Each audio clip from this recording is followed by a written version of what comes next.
She said it like it meant nothing, brushing the moment off with a smile. It's just dinner with my ex.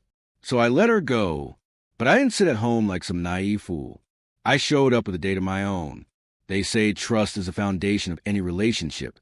But what happens when one partner doesn't protect that trust? They exploit it. They use it not as a shield, but as a weapon. My name's Liam. I'm 30, working logistics. Solid job, steady income, just under $90K a year. I'd been dating Samantha for 6 months. She was 27, a marketing executive with a razor-sharp mind and a schedule that never stopped. From day one, she came across as ambitious, polished, always on the move, always networking. Part of her job, she said. I believed her, at least for a while. Samantha had an ex named Derek. They dated for 3 years and broken up about 8 months before she and I got together. She insisted they'd stayed friends, said it was because of mutual friends, shared social circles, overlapping industry connections. I tried to be the mature, understanding boyfriend. Told myself adults could have healthy, professional relationships with their exes, if, and only if, the boundaries were clear and respected. Samantha didn't believe in boundaries. Derek would text her at all hours. They'd talk on the phone for long stretches, always work-related. Of course. Every few weeks, she'd attend some industry mixer or networking event, and, coincidentally, they'd spend an entire night catching up while she was out laughing with the man she used to live with. I was home, trying to ignore the knots forming in my chest. I brought it up, calmly, more than once. Every time, she turned it back on me. If I so much as raised an eyebrow, she'd hit me with, "If you can't handle me having male colleagues, maybe you're not secure enough for a real relationship." It was manipulation, classic gaslighting. But I let it slide, swallowed the discomfort, convinced myself she was being professional, that I was overthinking, until Monday night. We were curled up on the couch when she casually mentioned she had dinner plans with Derek. "That new restaurant downtown," she said. "He's been wanting to try it. Great food, close to both our offices."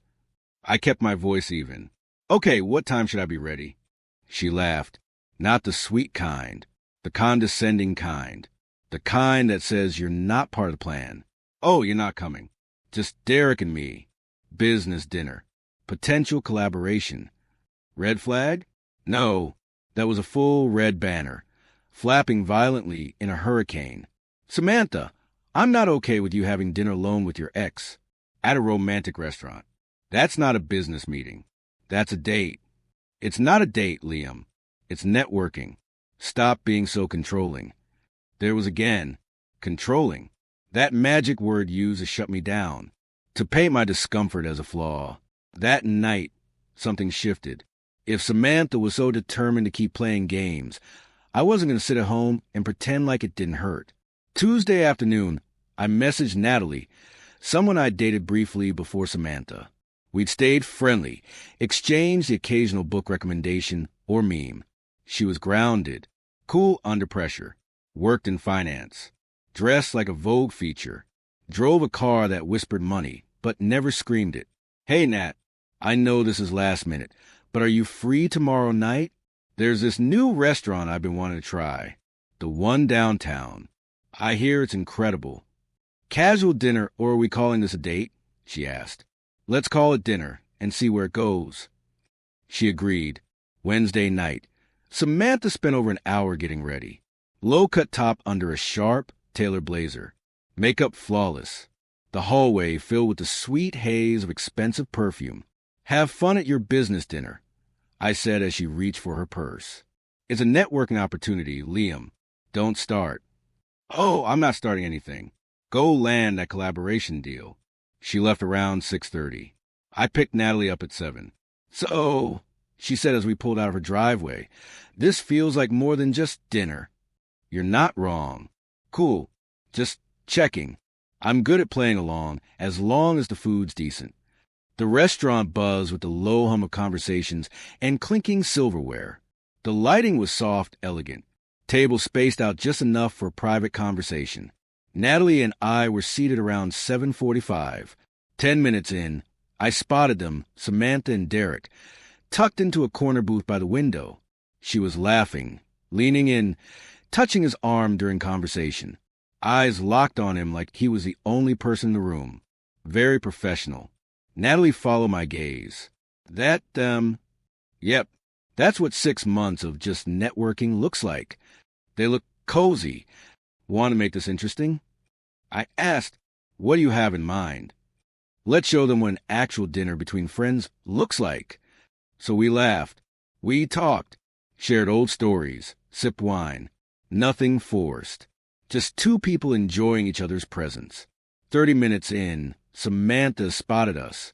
Her face morphed instantly, from amusement to confusion to panic. She whispered something to Derek. He turned, spotted us. My phone buzzed. Why are you here? I tilted the screen toward Natalie. Should I respond? Be honest. Just having dinner. Great place. Asterisk, asterisk.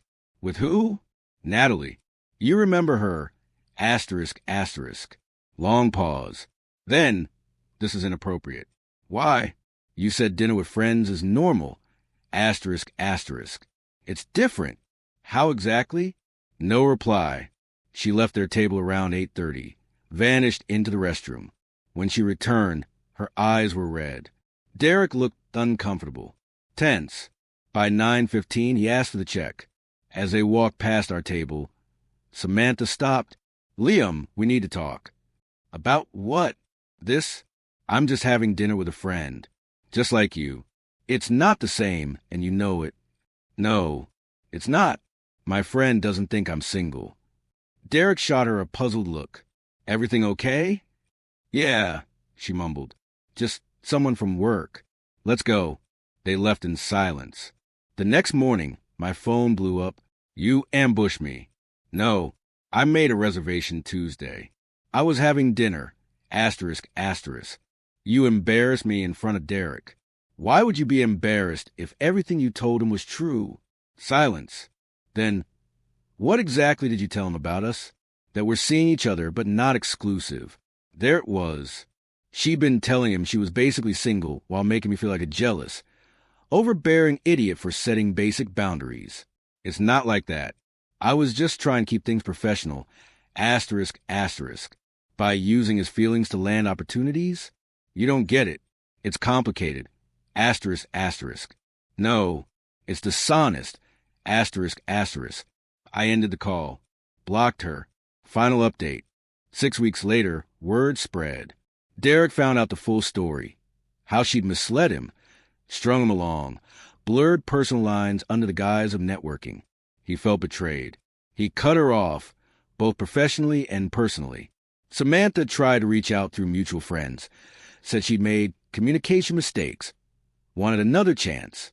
Too little. Way too late. To make matters worse, Derek let it slip to others in her industry how she'd misrepresented her relationship status during meetings. Her reputation took a serious hit. Trust isn't something you rebuild easily, especially not in tight-knit industries. As for Natalie and me, we kept seeing each other. It wasn't about revenge. Just two people reconnecting, finding something genuine in the fallout. Samantha learned the hard way. You can't play people like chess pieces without eventually flipping the entire board. Lying to one person is dangerous. Lying to two, who might end up at the same restaurant, is just bad strategy. A secure partner doesn't stop you from having professional relationships, but they also don't wait at home while you use the word networking to cover up deceit. Sometimes, the best revenge is just letting the truth walk to the front door while your lies are still hiding in the shadows.